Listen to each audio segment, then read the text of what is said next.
Hindi lang West Philippine Sea, pati Palawan gustong kunin ng China. Viral sa Chinese social media, particular sa Weibo at Rednote, ang isang post na nagsasabing ang isla ng Palawan ay dating sakop raw ng China sa loob ng 1,000 taon bago ito kinuha ng Pilipinas. Ayon sa post, dapat umanong ibalik ang Palawan sa China dahil ito raw ay orihinal na tinatawag na Zhenghe Island.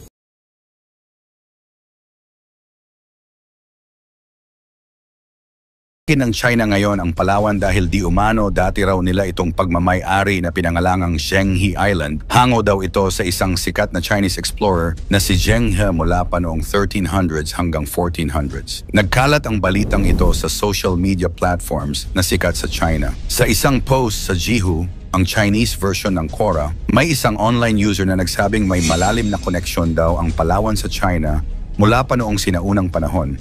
At naging bahagi umano ito ng Maritime Silk Road, ang lumang rutang pangkalakalan na nag-uugnay sa East at Southeast Asia sa iba pang bahagi ng mundo. Ayon pa sa ilang Chinese netizens, madalas daw dumaan sa Palawan ang Chinese admiral na si Zhenghe noong 1400s at ipinangalan pa raw ang isla sa kanya bilang pagpaparangal. Mas malala pa, may mga posts sa Douyin, Chinese TikTok, na nagsasabing dapat bawiin ng China ang lahat ng inaangking teritoryo nito.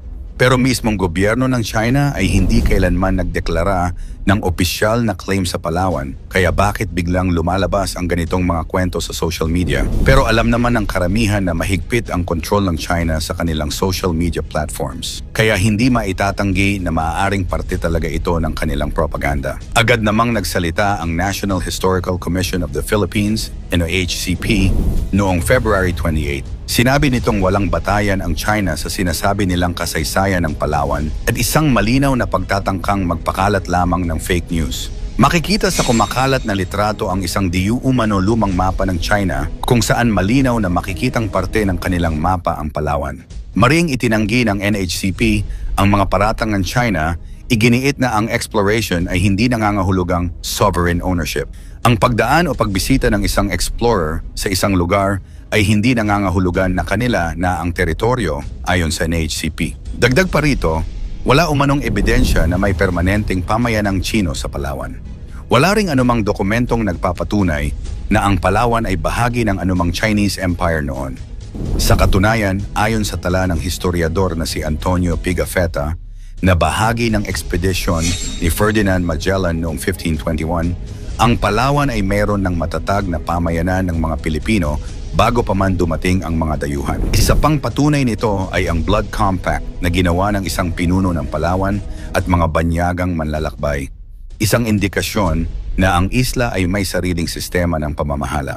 Malinaw rin sa mga lumang mapa mula sa 1500s hanggang 1800s na ang Palawan ay bahagi ng Philippine Archipelago. Pinamamahalaan ito ng Sultanato ng Sulu at ng Spanish Captain Generalcy ng Pilipinas. Sa kalaunan, ang 1898 Treaty of Paris at ang 1900 Treaty of Washington ay nagsaad ng malinaw na hangganan ng teritoryo ng Pilipinas kung saan kasama ang Palawan. Kaya paano ito naging pag-aari ng China? Pagpapakalat ng fake news ng China. Hindi na bago ang mga ganitong kasinungalingan mula sa China. Ilang beses na itong naglunsad ng mga peking naratibo upang palakasin ang kanilang pag-angkin sa iba't ibang teritoryo. Hindi lang ito tungkol sa Palawan, kundi pati na rin sa West Philippine Sea, kung saan patuloy nilang inaangkin ang mga isla na bahagi ng ating Exclusive Economic Zone, EEZ. Sa totoo lang, kung pagbabatayan ang luhika ng China, dapat bang ang lahat ng lugar na nadaanan ng kanilang mga explorer ay pagmamay-ari nila? Kung ganoon ang kaso, hindi ba dapat ang Amerika ay pagmamay-ari na rin ng mga bansang natuklasan ng mga European explorers? Kaya ang ganitong klaseng pagpapakalat ng balita ng China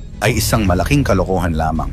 Patuloy na ginagamit ng China ang maling impormasyon upang igiit ang kanilang control sa West Philippine Sea, kabilang ang sinasabing kasunduan umano sa Pilipinas na nagpapahintulot sa kanila sa teritoryo. Isang pahayag na walang opisyal na basehan. Sa kabila ng kanilang agresibong pagharang at panghaharas sa mga barkong Pilipino, pinapalabas nilang ang Pilipinas ang gumagawa ng tensyon sa rehiyon. Isa rin sa kanilang propaganda ang pag-angkin sa Ayungin Shoal kahit na malinaw na nasa loob ito ng Exclusive Economic Zone, EEZ, ng Pilipinas at may lehitimong presensya roon ang BRP Sierra Madre. Dagdag pa rito, ipinipilit nilang nakikinabang umano ang mga Pilipino sa kanilang presensya sa West Philippine Sea kahit na ang totoo, Ang ating mga mangingisda ang direktang naaapektuhan sa kanilang pang-aagaw ng likas na yaman at pananakot sa ating teritoryo. Ang ganitong klaseng disinformation campaign ng China ay hindi lang Pilipinas ang apektado. Marami ng bansa sa Southeast Asia ang nakaranas ng agresibong propaganda at territorial na pang-aangkin mula sa China. Halimbawa sa Vietnam, patuloy ang tensyon sa Paracel at Spratly Islands dahil sa agresibong pagtatayo ng China ng mga artificial islands doon. Sa Malaysia naman, dinala nila sa international courts ang usapin ng 9-dash line upang patunayang labag ito sa pandaigdigang batas. Sa Indonesia, ilang ulit nang pinalayas ng kanilang Coast Guard ang mga Chinese fishing vessels na iligal na pumapasok sa Natuna Islands. Malinaw na hindi lang Pilipinas ang target ng disinformation at territorial na pang-aangkin ng China, isa itong mas malawakang estratehiya upang mapalakas ang kanilang kontrol sa buong South China Sea. Samantala, matapang na hinarang ng BRP Teresa Magbanua ng Philippine Coast Guard, PCG, matapos ang utos ni Pangulong Ferdinand Marcos, ang ilegal na presensya ng China Coast Guard Vessel 3301 sa loob mismo ng Exclusive Economic Zone, EEZ ng Pilipinas, humigit kumulang 105-110 nautical miles mula sa baybayin ng Zambales. Sa kabila ng malalakas na alon, hindi umatras ang PCG at diretsahang sinabihan ang barko ng China na nilalabag nito ang Philippine Maritime Zones Act at ang 2016 Arbitral Award. Patuloy na naninindigan ang Pilipinas, hindi lang para ipagtanggol ang soberanya, kundi para rin tiyakin ang kaligtasan ng mga mangingisdang Pilipino at panatilihin ang kapayapaan sa West Philippine Sea. Suporta mula sa Japan. Sa kabila ng tumitinding tensyon sa rehiyon, lalong pinapatibay ng Pilipinas at Japan ang kanilang ugnayang pansiguridad. Sa isang usapan sa Maynila, nagkasundo sina Defense Secretary Gilberto Teodoro Jr. at Japanese Defense Minister Hen Nakatani na palakasin ang kooperasyon, kabilang ang usapin sa defense exports at military information security. Parehong nagpahayag ng pangamba ang dalawang bansa sa agresibong kilos ng China sa East at South China Seas, kaya't binigyang diin ni Teodoro ang halaga ng matibay na alyansa upang pigilan ang unilateral actions. Samantala, iginiit ni Nakatani ang suporta ng Japan sa isang malaya at bukas na Indo-Pacific. Ano ang plano ng Pilipinas? Patuloy na ipaglalaban ng NHCP at iba pang institusyon ang kasaysayan upang hindi ito baluktutin, habang maaaring ipanawagan ng ating gobyerno sa international community ang patuloy na fake news na pinapakalat ng China tungkol sa ating teritoryo. Kasabay nito, kung magpapatuloy ang ganitong agresyon, posibleng lalo pang palakasin ang presensya ng ating hukbong sandatahan sa Palawan at iba pang estratehikong lokasyon upang maprotektahan ang ating soberanya.